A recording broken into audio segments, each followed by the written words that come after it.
Today? Yeah. Let me pause this and we'll take a look, okay? Supporting mental health? Yo, whatever it takes. Let me scroll. What does it take to get VIP? Just keep donating. No, Brawlcut. I just VIP people that I see a lot in chat, etc. Yeah, he's been reformed. Okay, let's look at the video.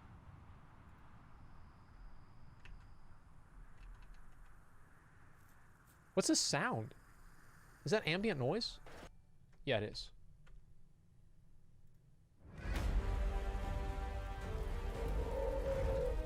Hey everyone, and welcome back to the news.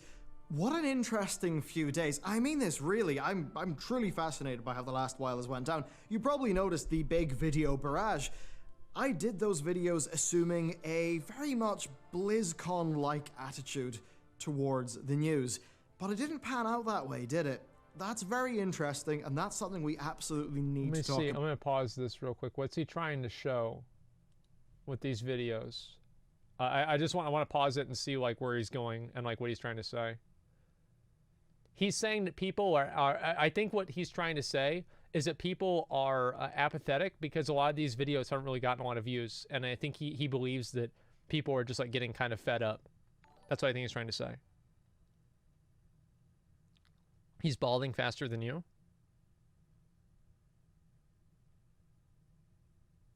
I wish that were true. About today. There is one thing though, a tiny bit of housekeeping. Whenever I announced what the Patreon stuff was for this month, I actually held up the wrong thing. It's the mage theme, that's why the magical library is actually this month's card. The Twisting Nether is next month's. That was totally my mistake, so yeah, just important to let everybody know that that's what's up. This is this month, the Twisting Nether is next month. And I confused myself. But okay, broadly I think there are three things that I really want to cover here. They're extremely important to me. So thing number one is the overall response to the announcement of patch 8.2. It's a patch that I really like Jeremy Fiesel. I hope he does more presentations for a while. Based on what they were saying, I personally felt quite interested and quite excited, but I thought, yeah, okay, you know, they're saying the right things. Obviously, we need to wait and see how they actually pan out, but this sounds pretty good. However, when I looked at the overall responses and a few other things, the thought that entered my mind was, wow, has the Camel's back finally broken? Like, are people now a lot more cynical than they have been about WoW in the past? And I would say so. After going through my Twitter followers, who would definitely skew positive, a lot of people were just basically saying like, yeah, I don't really trust Blizzard anymore. I can't take any of this stuff as being truth, which I suppose given the past is pretty much a fair thing to say, I would say. So that's the first thing I want to cover. The second thing I just want to touch on, you know, Preach and the Summit and all that stuff. And then finally, the interesting thing that was revealed with the mount equipment change, and just how it revealed something. I think that a lot of people, yeah, they probably were a little bit, you know, like, I think WOD was, like, the first time that people, like, really experienced, like, Blizzard truly under-delivering. Because, like, Cataclysm, like, a lot of people didn't like it. But, I think WOD was really the first time. And Legion, all things considered, Legion was a good expansion. I think that Legion was a good expansion despite Titan Forging. It was a good expansion despite having 4 difficulties, etc. And if Legion had like the core philosophy changes that I think would make the game better, it would probably be the best expansion they had made since Wrath, maybe even better than Wrath, and on par with Burning Crusade. Legion was a really good expansion in a lot of ways.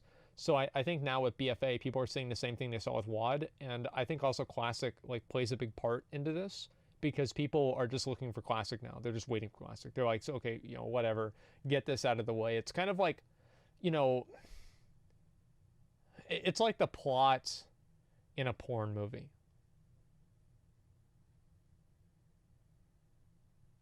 BFA's the plot, Classic's the cum shot.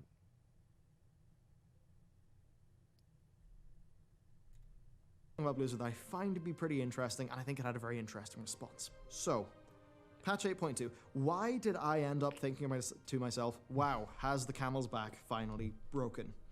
Well, that's because throughout Battle for Azeroth, you know, there's been annoyances here and there, right? You know, it's not really Like the been whole an thing? ideal time. Blizzard, in fairness to them, have acknowledged that Battle for Azeroth has not been an ideal time, especially as compared to Legion.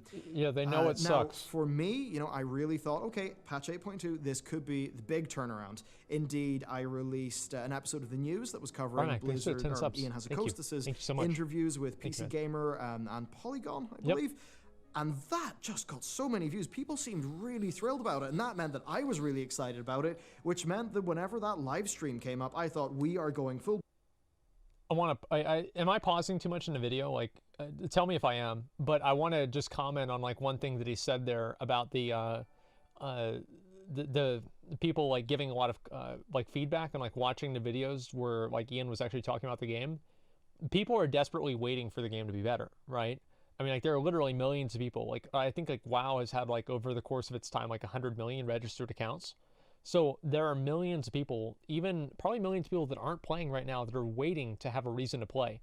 So every single time that they actually sit down and talk nuts and bolts and, you know, Titan forging, like, gear systems, reward structures, etc., there are so many people that are interested in that because that's one of the main things that's keeping them away from the game. The content itself, Rise of Ashara, is not what's going to get people to come back. It's the content systems that drive Rise of Ashara. It's the same reason why Timeless Isle was so successful. It wasn't necessarily because Timeless Isle was a nice area. It was the systems that were inside of Timeless Isle that made it true to its name. BlizzCon mode. I really want to dive deep into this, so I made loads of videos, 5 videos, and for me what was really important about those videos was that there was one on discussing the details of the world content and what that could mean as terms of design direction. And the same goes for rewards. Like, have Blizzard finally started to realize what people find rewarding?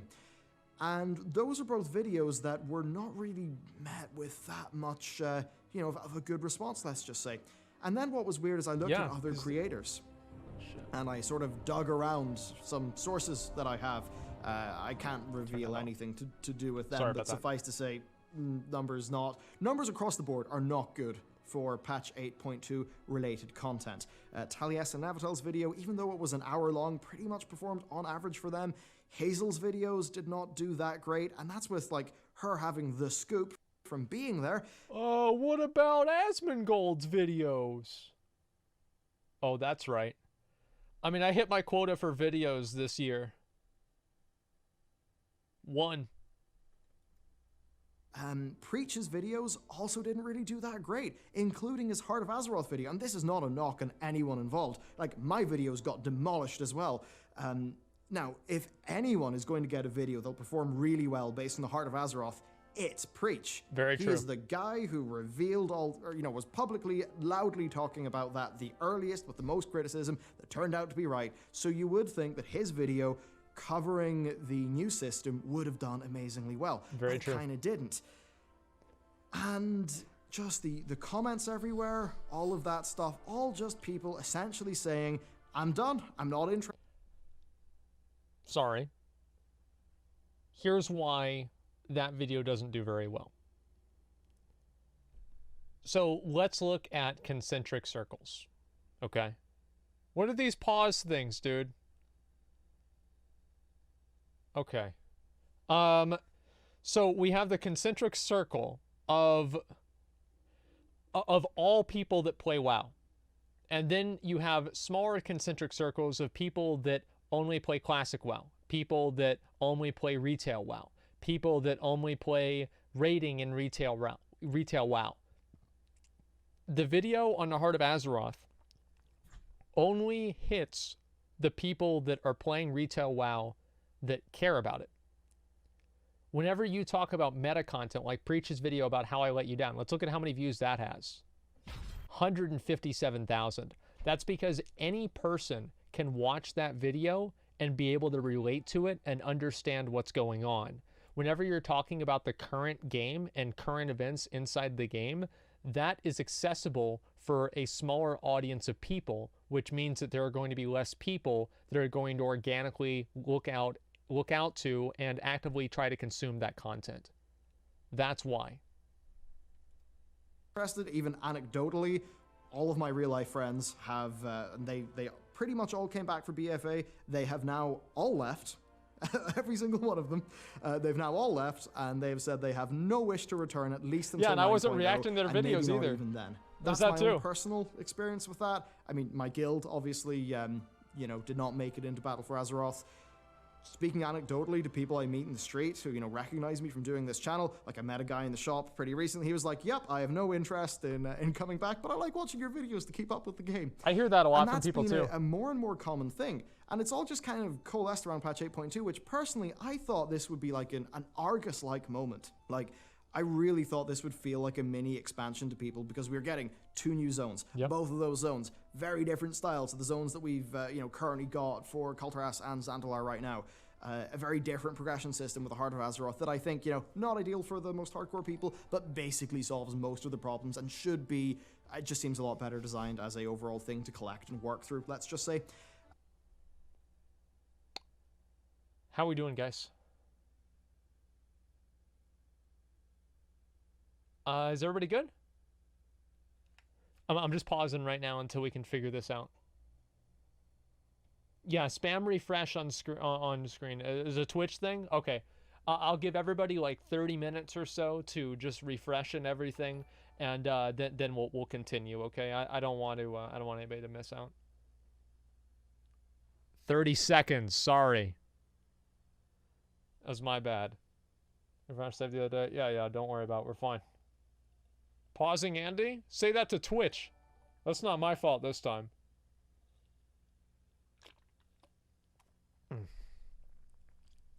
Okay, we should be good now, right? Everybody good? All right, good. Let's do it again.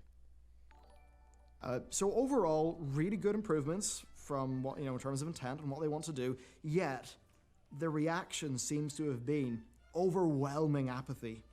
Yeah. And people not really caring. And that's what really just led me to think, you know, has the Camel's back finally broken? You know, was that period of time between 8.1 and likely, you know, 8.2 and how that's really going to be a very long time, and just the slow pace of BFA and, you know, has that been enough? Is that, you know, just a few more, you know, straws have gone to the Camel's back and now it's gone? You know, personally, what I suspect has happened is a lot of people just stopped playing the game because they weren't that interested. Yeah. But they then maybe realized, you know what, I don't miss it. Because I don't think Battle for Azeroth is something that people are really going to miss unless they have a super strong social center within the game. And, you know, I really think that is going to keep anyone in any game. Very but for true. the more casual sort of fair weather people, or, you know, even some of the people who are pretty hardcore about the game, it just seems like, you know, 8.1 came out. I took a break for a while. Bit, they stopped playing the game. They've not played it for 2 or 3 months, and they don't feel much of a desire to come back. That's just the sense that I have got from taking the temperature of the community, let's just say.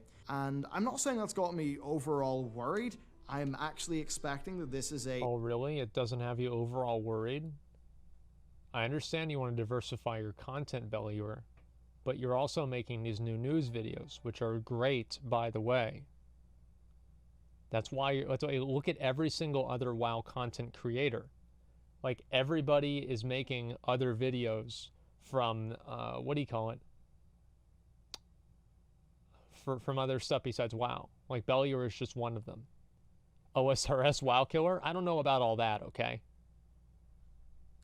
Nobody's being exposed. I'm not exposing him. Like, I mean, this is something like I thought of that. That's why I started playing other games. Because I was like, well, you know, like, WoW, like, is only going to have so many people watching. And I wanted to, like, you know, have at least some way to, you know, get more people to watch, etc. You know, OSRS? I'm not a big fan of OSRS, but, you know, we'll see what happens, okay? See it and believe it situation, and I'm pretty sure the Blizzard know what's wrong with the game and that 8.2 is going to do a pretty good job of fixing those things. Oh, sure. But I think for me, the overall point here is that people's willingness to be interested in World of Warcraft and their willingness to take Blizzard's words and be excited about Blizzard's ideas, that is something that, you know, it has been downtrending, but this is the first major event for me that it really has plummeted down hard. I mean, views-wise for me, like, patch 8.1 is massively outperforming patch 8.2, even like for like, with, you know, with some of that content. That's sad. That is just an interesting situation. You know, That is really sad. Argus, and I think they're fairly analogous. I mean, Wow. Argus wasn't even an established thing as much in the lore as Queen Ashara and Nazjatar are. So even based on just concept with like that and N'Zoth, basically, yeah, that's just it. I thought more people would be interested on this patch based off concept, intent, and ideas, such that nobody cares about any of that. The 40-odd minute thing would be met with a BlizzCon level of interest, as you would have seen from the patch 7.2 BlizzCon trailer or things like that. Yet it clearly has not been, and that is just a very interesting thing. For the longest time, people have been saying, oh, WoW's dead, not interested in coming back, blah, blah, blah, and they then came back to the game. Yep. Obviously, people have been, dropped off along the way, but broadly speaking, the damage has not stuck. Blizzard have typically been able to re-engage their audience with new expansions. We all know, Battle for Azeroth, massive big spike in subs. Same goes for Legion. People are always going to buy the new expansion. WOD, and, more importantly, for Legion after the disaster that was WOD. But I wonder if this is now the point where that's not a given, and Blizzard are really going to have to fight to get every individual subscriber back to their game. That's what they had to do with Legion. Mood of the community that I've not really felt. And I've been doing this for a long time. I've been doing this through the peak Mists of Pandaria backlash, where everyone's like, oh, it's Kung Fu Panda, boo. Through the peak Warlords of Draenor, consistent backlash, which, let's be real, was completely justified. Through Legion, through BFA, and, even with, say, the Hellfire patch in... Yeah, I used to love, WOD, man. I could just, anytime I wanted to make a video, I could just, turn on my camera and be like, yo, so, listen, this game sucks fucking dick. I hate this game. It's so bad. And people comments yo, Prophet, you dude, the wow Jesus, dude, so true, bro. That is yes, dude. Man, we love your videos. Yeah, dude, they suck dick. And the next day I do the same thing. Your streams of WoW are the best. Remember when I do the lap around the garrison? I'd go in between the fences, and I go up the stairs and then down over the gladiator sanctum, and I jump over the ramp, and then I go around the tree and then over the rock path. Oh man, dude, I've done so many of those. I still remember I had to do it. The only thing that's depressing is I also have that same lap that I do around Borealis now. In Warlords of Draenor, it's almost as if there was more excitement for it. So it's weird. It's weird, and I really want to know what you think about it. This is really important, so I'd just love to hear what you think. And if you are somebody who's excited about it or interested in it, but is in the sort of silent majority, please speak up. If you're not if you don't speak up, you won't be heard. And it's very important that we can all just take the temperature of the community and find out where people are. So yeah, let me know what you think. Let me know what your friends think, your guild. I'm super interested to see what people think about patch 8.2. Because, from my perspective, I was really excited about some of the lore teases that happened and some of the lore teases that Taliesin said in his video. And, to me, I was kind of hyped about, I'm going to make a lore video on Sunday. We're going to talk about that image of Bane.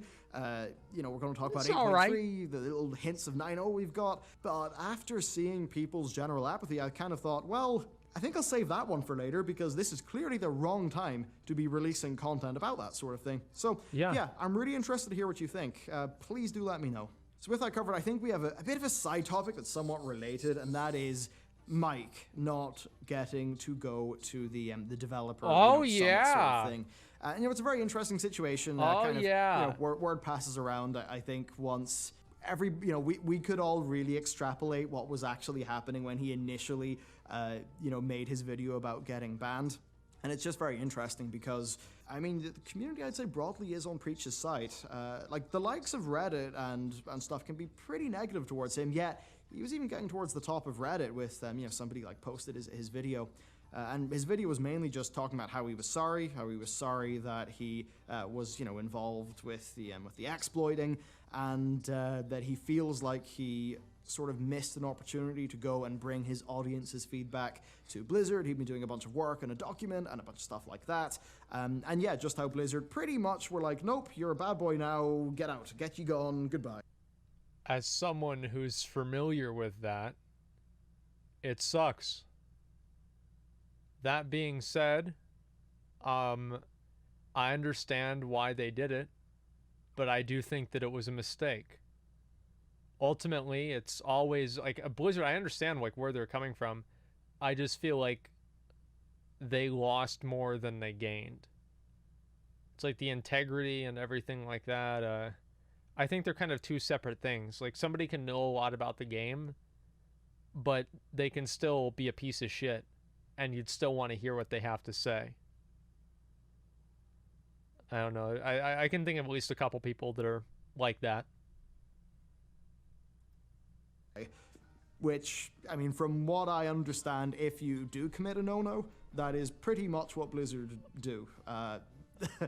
Yeah, they very much are a big company in many ways, let's just say. I mean, it's an interesting thing. It is something that I think did not play well into our little community's response to patch 8.2. I think that was a bit of a downer for many people. I don't think that is going to have much of an impact on, you know, it's not going to have an impact in the patch or anything like that, right? No. But it is just something that I think was a bit of a dampener on a lot of the online discussion for certain groups of people, and is an interesting thing.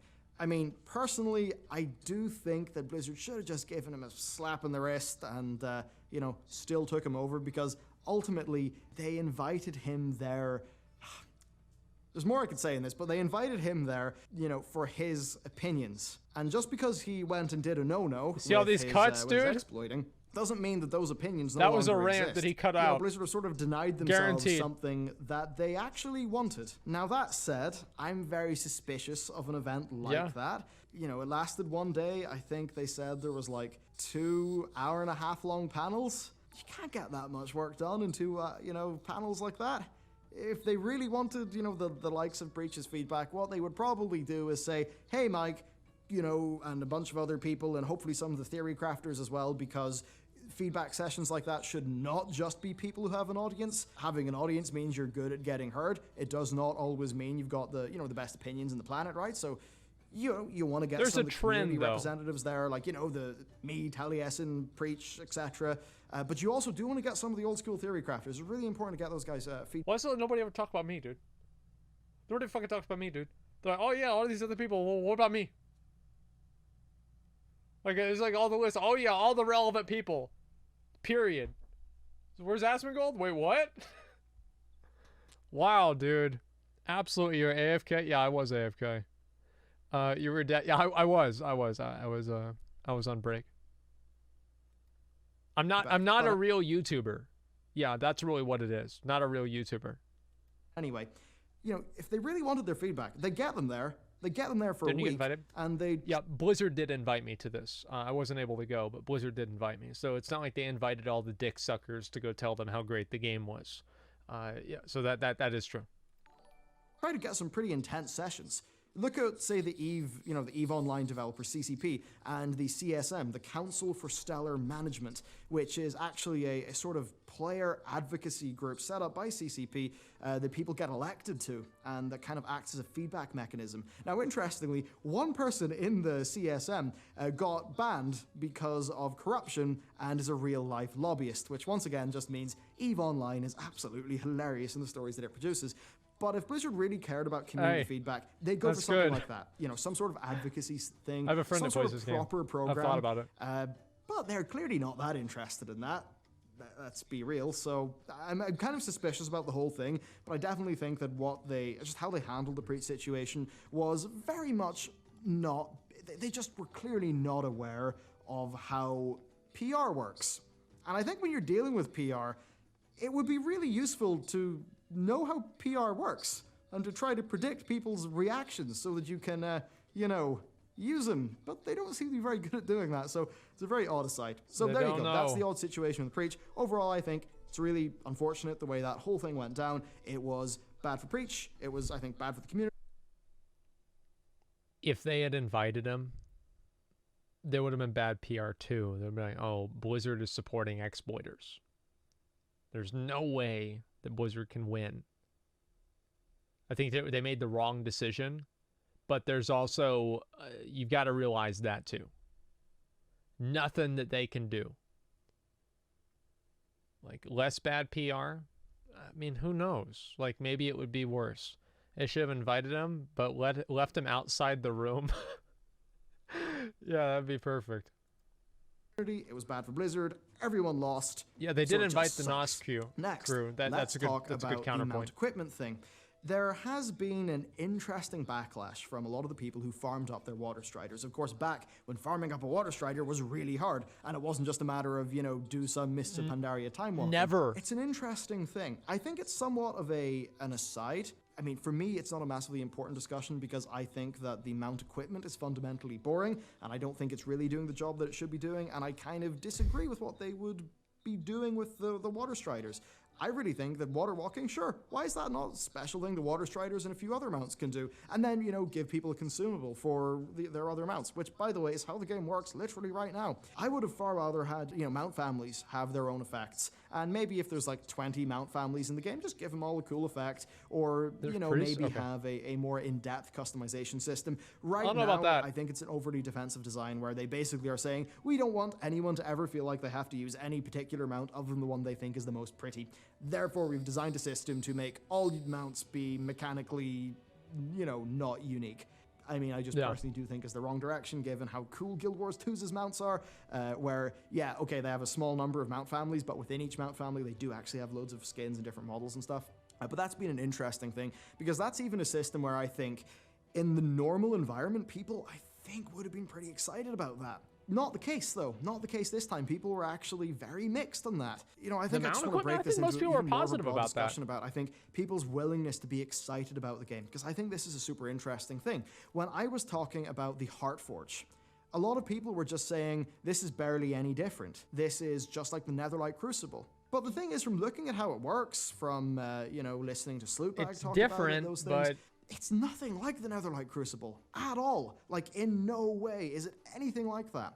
Yet, there is a widespread willingness, I think, just to not really care and to not give Blizzard a fair shot. Now, when I say that, that's not me being a shill. That is me saying that Blizzard have tanked their public relations to the point where this is now a problem they have to deal with, and I can't really blame people for feeling that way. As much as Blizzard may not feel that it's fair on them, ultimately it is a sort of situation that Blizzard themselves did end up creating by how they managed Battle for Azeroth. Which, Here's how they can solve the problem. Just make a good game. Like, people are complaining about my streams. If I do a few good streams, nobody complains. It's done. Like, there's no more complaining. Like, that's the same with anybody, right? Like, you just go on. You make good content. People complain about Legion, but it wasn't nearly as bad. You just have to make good content, and then everything else is gonna everything else will work itself out. I think players don't feel respected by Blizzard. I think that's probably the best way to personify it. Kind of sucks for everyone right now. It's weird. I mean, look, to give you my perspective on, as going into PTR, it's very much a see. I'll believe it if I see it. That's pretty much where I think the community is right now. That's about right. So going into PTR, that's very much my goal. It is to show you so that you can, see it and think whatever you want based on whatever you see. I want to just present the systems as they are, explain how they work. That's my core goal. So that can really help people just work out if this is a patch that they're interested in. I'm somewhat hopeful. I'm somewhat skeptical as well, given what Blizzard says and what Blizzard ends up executing on often do very wildly. But yeah, man, it's just it's a funky situation. And you probably noticed, this is not like your normal episode of the news. Reason why is, I've got no script right now. I just, had some thoughts I wanted to get out there. So this very much is like the type of video I would have made 5 years ago or 4 years ago. But sometimes I think for an issue like this, the type of video I make today, it's better not to have a script. It's better just to sit down, look in the camera, have an honest discussion, and really think through the problems together. So, I mean, obviously this is one way. The together bit, hopefully, is in me reading the comments and hearing what everyone has to say. I am genuinely really interested in what you have to say about this. As I said, I've been doing World of Warcraft coverage for like 5 or 6 years. This feels really different to how other big patch announcements and stuff have felt in the past. And that's why, yeah, I'm just super interested in whatever you have to say. So let me know. Of course, PTR will be this week at some point.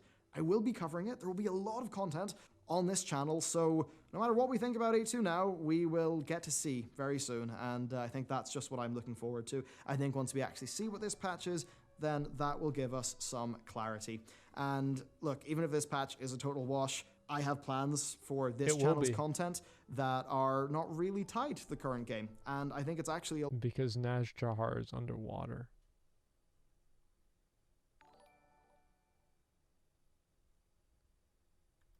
a lot of content that would be really high quality, that would be really interesting. So no matter what happens to this patch, I'm still going to be here. I'm still going to be talking into this camera. We'll be doing lore, retrospective things, mini documentaries. There'll be a lot going on, so don't worry about that. But yeah, anyway, there we go. Let me know what you think. Thank you very much for watching this video, and I'll see you next time. It's good points he brings up. I think he's right about a lot of it. I think he definitely is. There's been a lot of, I'd say, apathy in the community, and I've seen just more and more and more of it. It's a huge disappointment to see, and it's like you have a lot of the people, like the guy that we looked at earlier, Shogun, and you know, they just have such like a negative, like super negative perspective of the game, and I don't really know exactly, like, I mean, how do you even, like, I think once Classic comes out, a lot of the negativity for the game is going to go away, because all the people that want Classic will have Classic. So they're not going to be complaining about the current game, because they're going to be busy playing the game that they want, and they're not even going to think about it. So should the autos back? I'll have to watch my VOD and decide myself. So I think that's really what it is. They'll complain about something inside Classic. Well, yeah, but then everybody's going to see how dumb they are. But the thing is that I think that the Bellular is kind of right. I mean, I don't know, like, what do people say about this? Let's see. Problem for me is terrible class design and unrewarding gearing process. 8.2 is not going to fix that. That is pretty much, I'm going to give that a +1 because it's completely true. Let's see. Only interested in the lore and the cool cinematics. I mean, there it is. I quit playing when all my friends quit, basically hitting the nail on the head. People are tired of being held a carrot on a stick, basically. And with the RNG at the moment, you're not even sure if it's a carrot to begin with. Might as well just be a rotten tomato.